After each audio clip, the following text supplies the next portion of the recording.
Experience the feel of the dentist clean at home with Oral-B.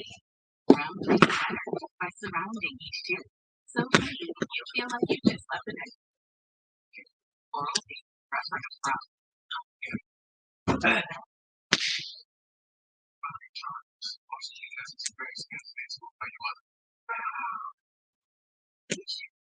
She gets out and she's like a chick. Associated with Medicare reduction. Oh my God, are you okay? Just Hey Joe, fix it for you. How are we doing tonight? Hey Joe, can you do me a favor? Tell me if you can see the link at the top comment on this to let people know that if they want to join me for this one, they can click on the link. Excuse bad hair day. It's been so windy here at the campground today. My hair was a mess. I had to put a hat on just to kind of tame it down a little bit. Of course, now, as I'm going live, it's all settled down, which is cool.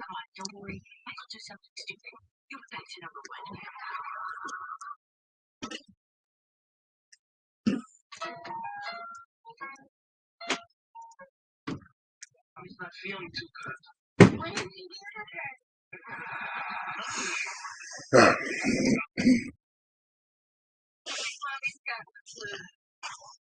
Don't mind me, I'm going to open my adult beverage. Oh, wait a minute, my Terry Bradshaw meeting. I'm sorry. If I get to ghostwrite this book, I can afford to get you round the clock nursing care. Hey, Goat Days, Dave. How you doing? Hey, the Vineyard Farmhouse is here. Neil. I was getting bad signal myself. I had to restart the router before I could get here. All right, Joe, fix it. Thank you. I appreciate that, man. I appreciate that. If you want to join in here, by all means, click the link. Come join me. I don't have an issue with that at all. I think I've got it set up so I can do that. Hi, Go Days. I'm doing really well. Glenda Bendel, how you doing? Good to see you. Vineyard Farmhouse, good to see you. Yeah, I'm doing good. I've been at the campground all day, and I'll be honest with you. Up till like now, this place has been so windy, so windy. I've got a screen tent that's sitting right on this side over here. You can't really see it, but on that side over there, there's a screen tent. And it's kind of weird because I'm pointing my finger in one direction and it looks like it's going in the opposite. But I have a screen tent set up, and I was planning on doing it from the screen tent. But I found out today that it's been so windy that it picked up my screen house quite a bit. And there's more bugs inside of it than there's supposed to be outside of it. So I said, I'm not going in there until I get in there and spray the tent. Now, it's kind of weird, but it's kind of the first time I've had to deal with that. We've only had the screen tent now for, I think, 3 weeks. So that was kind of weird. Kind of blew me away. I went in there with a weed eater and I'm looking at the bugs and I'm like, okay, that's a tick. Yep, that's a Japanese beetle. Oh, there's another tick. Okay, well, I'm not playing in there with a weed eater with a bunch of ticks around. Leave them closed in the screen house. I'll come back with sprays some other day and I'll spray it and I won't have to worry about it. That's one of the things, I'm camping right here. You can see it right behind me. There's woods. There's a lot of woods. This campground's awesome. It's called Forest Lake, and it's in Truxton, New York. And when you come into this place, it has many levels. The campsite we're on right now is a brand new campsite, just developed this year, and it's rough. Trust me, it's pretty rough. That's why I'm sitting right beside the camper, because if I go out into the yard, I don't know if I'm going to find a level spot out there or not. I'm going to work on it. But there's mud holes big time. The electric lines are still bare dirt and stone. Can't mow it. Even though I'm required to, I can't mow it. But Yeah, we're on the very very bottom level of this campground, or well, I guess maybe not bottom level because there's one more level below us, and then there's us, and then above us there's another level, and then above them they're all up in the upper field, which is underneath power lines. That's where I really wanted to try to put our campsite this year, but I couldn't do it because unfortunately they don't have any permanent sites up there available. They do have a couple permanent sites, but there's none available. The ones that are up there that are permanent sites are all kind of buried on the very, very end of the row. There's like a really big playground up there. We've camped across the road from that playground, and I dreaded that for a while because I thought, man, we're going to be across from the playground. It's going to be noisy. I'm not going to like it. And it actually turned out to be, I couldn't hear anybody in the campground. It was actually kind of cool. And I wanted to try to get that site again to be able to do this as being the place to be able to set camp up. And they told me, no, we're not going to let that one be a permanent site. So we're down here. I guess you could call it the second tier. There's two tiers, and then there's like a level up. The level up is halfway through the woods behind me, and then the top level is a long ways up the hill behind me. It's I shared a video of the ride out here from my house. We actually we live in Cincinnati, so we leave Cincinnati. We drive into the town of Taylor. We drive through Taylor. We drive into the town of Kyler. We drive through Kyler to get into Truxton, and then from there to here. It sounds like a lot, but it's really only like a 25-minute drive. It's not that bad. I actually enjoy the drive. Of course, I enjoy all drives.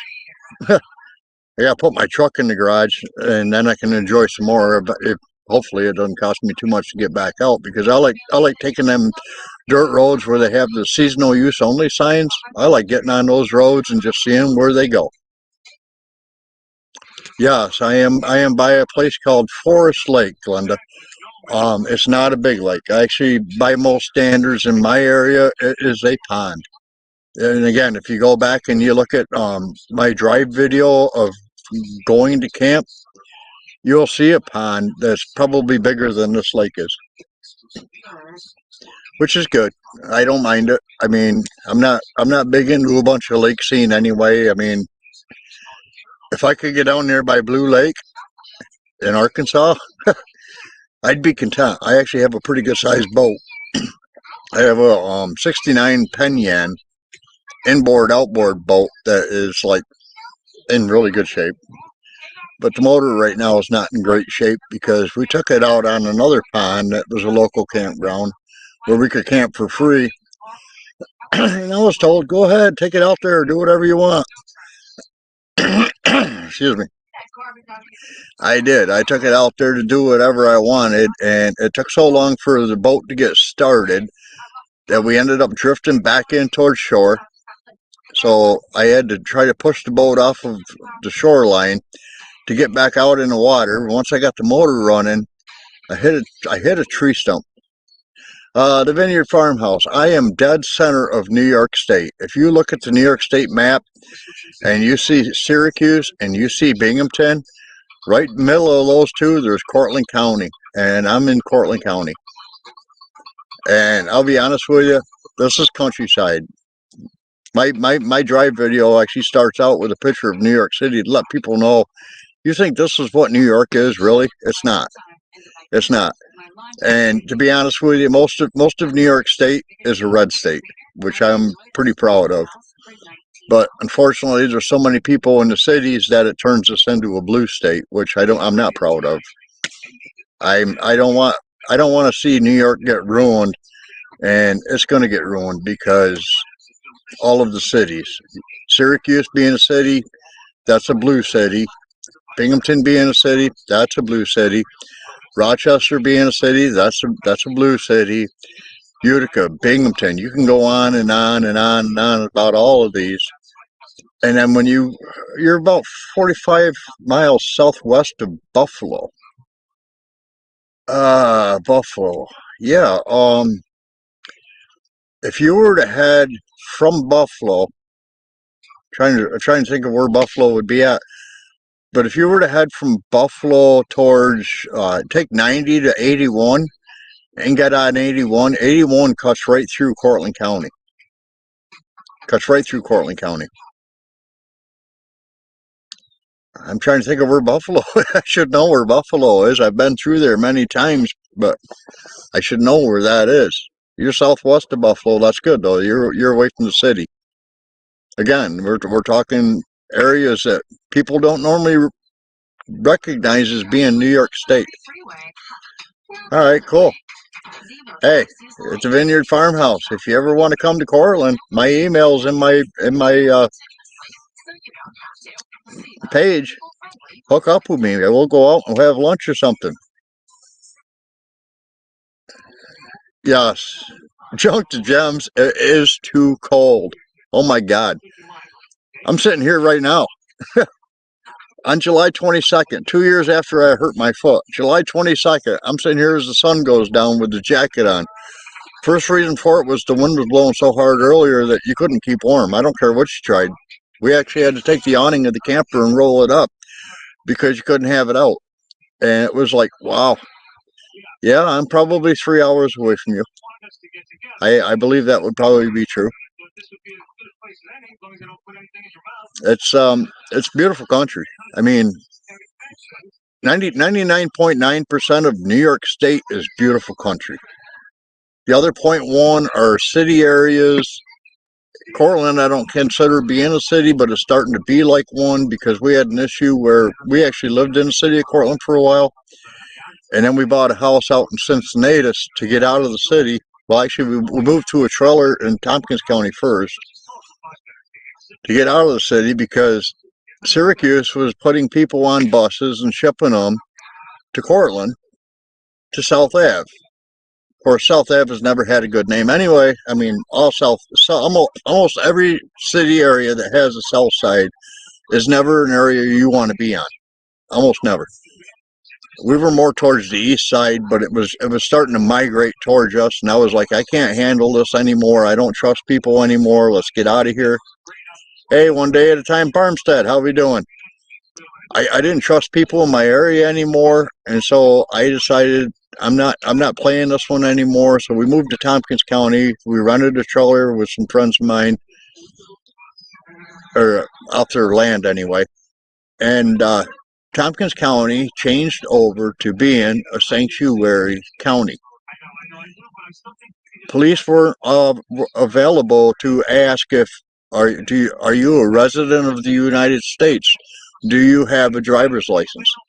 It got really bad in that county, and I was just like, I'm done. And of course, the friends of mine that we were living with at the time, well, kind of living with, we rented their trailer. They got to be very annoying after a while. I mean, very annoying. So I decided, let's just buy a house. Let's get out of here. And we bought a house in Cincinnati. So we moved to Cincinnati. It's a real quiet town. It's a very red town. You won't see any Black Lives Matter signs anywhere. And that's the fun part of here. We got Santa Claus and Mrs. Claus coming around on their little golf cart with a trailer behind it. With Christmas lights, and they're all dressed up. That's awesome. I'll move aside when they come through so you can see them as they go by. But that's awesome. I mean, this is the area I kind of grew up in. I grew up in Cortland County, but not anywhere near the Cortland City area.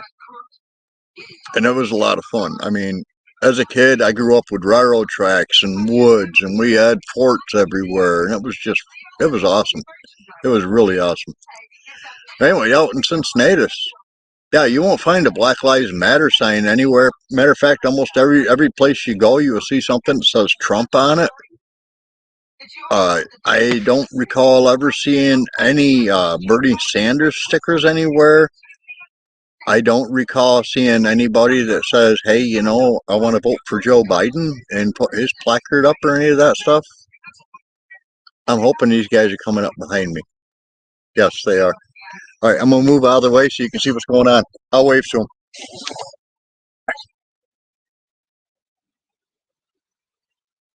Oh, they aren't paying attention, but there they go. There goes Mr. and Mrs. Santa Claus. Christmas in July, folks. You gotta love it. You gotta love it. But yeah, so we got the house in Cincinnati, and it's been fun. But New York State as a whole is going down the tube. I mean, seriously, with Kathy Hochul, our governor, pushing all this nonsense, and I mean, we're talking bad nonsense. I don't trust them. I don't want to be around them, and I like my freedoms. As a guy that was in the military, I fought for these freedoms, and I want to preserve these freedoms, and I can't do that in New York. So I want to move. I want to go to Arkansas because I'm pretty sure I can get all my freedoms back over there with no questions asked. And to be honest with you, Sarah Huckabee Sanders, she's an awesome governor for there. I liked it when Mike was, and I don't know. I'm just the old school kind of person that says I can't keep doing what I'm doing right now. Something needs to make a change, and for that to happen, it's me that has to make the change. Unfortunately, I can't just pack everything up and go because I've got three different businesses that I've got to sell first. I've got a wood shop, I've got a print shop, and I've got our seed business. And when I decide I'm retiring and moving out of here, I'm not taking any of them with me. Any of them. When I retire, I retire. Like I said, I've been 2 years without being at work. Period. Now, got something else coming up around me.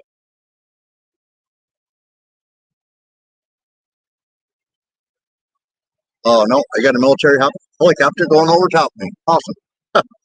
Fort drum. All right. So anyway, yeah. So it's kind of unusual over here, I guess. At least at my house. But yeah, I decided if I need to make a change, I got to make the change myself. I can't rely on other people to change things for me. That won't happen. It just won't happen. Um, I got lost in my thoughts. That helicopter was pretty awesome. That was a huge. That was a big one. Um, but yeah, I mean, there's things that are going on in this country right now that we think we're in control of. Oh, we can cast a vote. We can say yes. We want this person to be in there.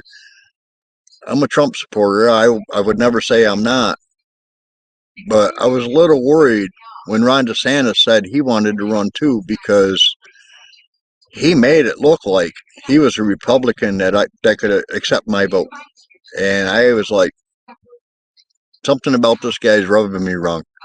And I watched him, and I watched him, and he made his mistake already. I mean, he made his mistake on Tucker Carlson of all places. He made his mistake, and I was like, there was something about this guy that bothered me. There's something about all of them that bothered me, to be honest with you. Even Trump. I mean, when Trump was rushing the vaccines, that bothered me. I knew it was a bad idea, and he still did it. And he thought he did a great job by doing it. And I'm like, yeah, that's not really the way our country needs to be ran. But, you get the worst of two evils on that one. Now you got Mike Pence out there running. Oh my God, he did himself a wonderful thing by saying, I don't care about Americans. Well, Mr. Mike Pence, guess what? I don't care about you. Yeah, Glenda, I've already talked to Jeff over there about his old property, but the problem is that I don't want a property that he's already bought and had problems with. And because of all the dogs in the area, I mean, I've got chickens now. I've only got five. He's got thousands. But I don't want that same issue on my property either. And I really don't like dogs barking, and I don't want to hear other people's dogs barking. So I'm kind of looking for something away from things like that. Next door to Anthony and Roxanne, there is a big lot that was just like cleared off. They went in and they logged it. And I was talking to Anthony about that one because that's a possibility. Do I care that it's cleared off? Yeah, I kind of would like to have some trees around me, but they'll grow back. They always do. All right, one day at a time, Farmstead. Thank you. Um, I don't want a lot of dogs that bark. Now, that's another thing that turns me on with, like, next door to Anthony and Roxanne and Melanie and Gary. The only time the dogs bark is if somebody goes onto the property that doesn't belong on that property. It's not like they're walking around their yard and the dogs are always barking. And for that reason, I don't mind moving next door to these guys at all. And if their dogs wanted to come over and visit with me, I wouldn't have a problem with that either. Actually, I think it would be great if their dogs came over and visited with me. Not that I don't want to have a dog, but I don't want that many. They've got too many dogs and they've got way too many cats. I like cats, but I don't want them in my house, and I don't want to be out there feeding them every day. But if they want to come over and visit once in a while, that's fine. I don't have a problem with that. I'm allergic to them, so that's an issue I have. Actually, I'm allergic to almost all long-haired animals: rabbits, dogs, cats. But I've been around a lot of dogs, and there's a lot of dogs I can be around and don't get the allergies flamed up, and I like that purpose. I'm not going to buy land without having a dog. I already told my girlfriend, this is, we buy a dog. I don't care. I mean, it's going to be a dog. I don't know what kind of dog yet. I'm leaning more towards German Shepherd or maybe Black Labrador, but I've had Golden Retrievers in the past. I've had Samoyed Husky in the past. The Golden Retriever is not really much of a guard dog. Samoyed Husky is not a good guard dog, but it scares people because they look like a polar bear when they get bigger. And that's kind of cool. And they actually growl like one. They don't bark much, but they they actually growl like a bear. And I think that's a pretty good deterrent. So I'm not too sure about that. But I I think that I don't want a beagle. I'm not going to go out hunting raccoon or anything like that. And hunting dogs to me are for one purpose and one purpose only. Protection dogs, on the other hand, I mean, I had a Doberman Pinscher back in the younger days that she would protect me at all costs. All costs. She would like stop anybody from coming in the yard. If I had somebody come into the house and they stood at the doorway and they wouldn't sit down at the kitchen table, they were not welcome in that house. She would sit in front of them and she would show her teeth and she would growl. She wouldn't hurt them, but she would growl. And that was a good dog. That was a real good dog. Actually, I had my lawn maintenance business at the time. I had Moffitt's Maintenance and Lawn Care, and we went around and we did a lot of work for landlords and people like that too. And we cleaned up old rundown houses and got it ready for the contractors to come in and take over. And I had a guy that sold cleaning supplies to me one time, or tried to sell me cleaning supplies. And so I put the dog out on the back patio. Of course, this guy was a colored guy, so Dobermans don't like colored people or people in uniform, mailman, policeman, whatever. But I put her on the back patio, and I left the door open enough so she could hear what was being said, but she couldn't get into the house. And I'll be darned if this guy didn't go over while she's sitting on the other side of the window checking him out, sprayed some garbage on the window, claiming it was a cleaning product, smeared it all over the window, blocked the dog's view, and then he couldn't wipe it off the window. And I was like, okay, I'm going to give you fucking a count to 10, get out, or I'm opening the door. I gave him a count of about probably 8, and I started inching the door open. And the minute that door got wide enough for that dog to put her snout through, she shoved that door open and she chased that guy right down the driveway, up the road, and then came back and sat at his car door and made sure he did not come back. He had to call the sheriff's department to come to retrieve his own car. And when the sheriff's department asked me what was going on, I brought him into my house and showed him my window. And he made that guy go in and literally clean the window. And it wasn't easy. He couldn't just go in a couple shots of Windex and wipe the junk off that he sprayed on that window. I mean, he was in there with like rubbing alcohol and Scotch-Brite pads, and oh my God, it was a lot. It was funny. And when he finally got it clean to where you could see through the window again, the officer asked me, "Can I borrow your dog?" So that was like, that's how I grew up, and that's kind of area I grew up in, and I don't want to change that. And by staying where I'm at, I'm changing that. And I don't want that. I think that would be like a really bad idea. A really bad idea. Now, I've never had a German Shepherd, but I had a lady up the road from me that had two of them, and they were classified mean dogs by their veterinarian. Said, "No, these guys are mean." They moved into the veterinarian's house, so his smell is all over the house when they move in. And when he went to go give them their shots, they recognized his smell instantly, and they did not like him, and they didn't want him in the house. I would go up, and I walk by these dogs on my way to work every single day. And sometimes I had a lot of time on my hands walking back home. And I would just sit down next to the fence and I would talk to them. And I got them to where they would come over and they would sit next to me and they'd let me reach through the fence and pat them. And the lady that owned the house actually was one of the head managers at Kmart. And she came out to me one day and she says, "You know what? I want you to come work for me." And I says, "Why?" And she's like, "You were able to take these two dogs that are classified as mean dogs and mellow them out to get them to where they would come over and they would sit by you and they would listen to you talk to them and you could reach through and you could pet them. They didn't nip at you. They didn't bite you. And if you can do that with my dogs, you can do that with customers." So I went to work for Kmart. I didn't go to work as like a store employee. I was like out in the public part for to begin with. I went on maintenance crew and we pretty much worked night shift. And then I changed from there to security during the daytime where I was working with customers. But they had an opening in the restaurant, and I decided I wanted to work in the restaurant. So I took that job, and I became assistant manager of the restaurant. I enjoyed that part of the job because now I can go out and I can actually talk to the customers. I can visit with them. I can ask them if everything's okay and if there's anything they'd like to see changed or whatever. And I enjoyed that part of it. And that took me a lot further in my careers because I did that at Kmart. And a guy opened a restaurant right in front of Kmart called the Golden Skillet. His name was Stan Smith, and he found out about me, and he came over to Kmart, and he says, "When you're not working here, I want you working in my restaurant." I said, "All right, great. What do you want me to do?" And he's like, "Well, I want to start you as a host." All right, great. I don't mind. I like talking to people. I don't have an issue with that. So I did that. And then they had a problem keeping dishwashers available. So I told Stan, I says, "Look, anybody can do the job I'm doing, but not everybody can do that job. That's a pretty time consuming job." So I went back and I started running the dish station, and I was doing that for a while.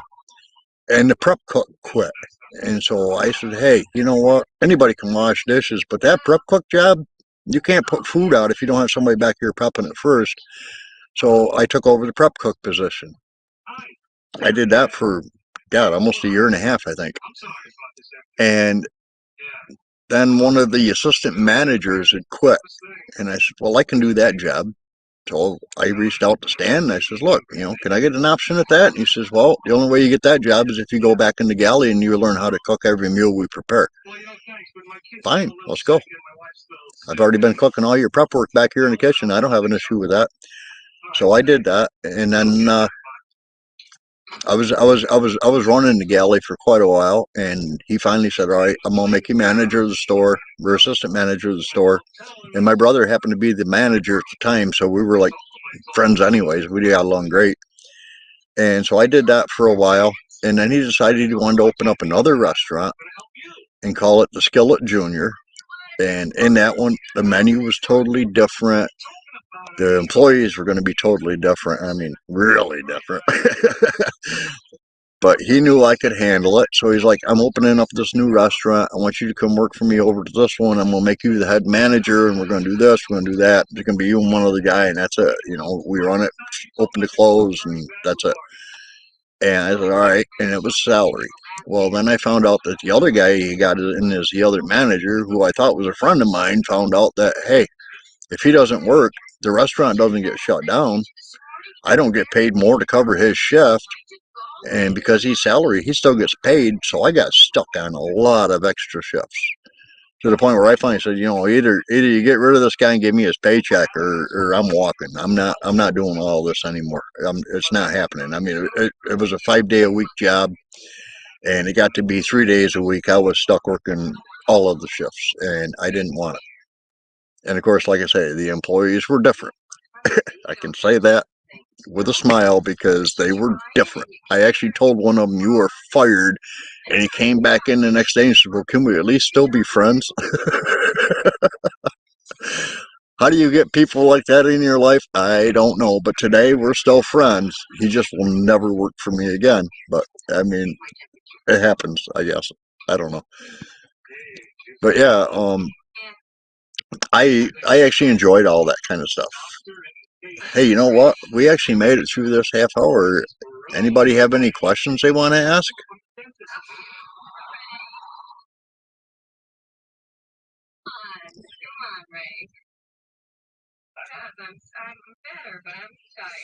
We'll leave this going for a couple minutes, see if anybody has any questions they want to ask, and then I'm going to bop on out of here and see who else is going live, because I'm pretty sure somebody is. I was going to go 7 p.m., but then Junk to Gems was doing her 7 p.m., and I didn't want to interrupt their time, so I said, nope, I'll change it to 8. It's fine. I'll do 8. All right, well, guys, I'm going to go ahead and end this one. It's been great talking to everybody. Hope you all have a good night.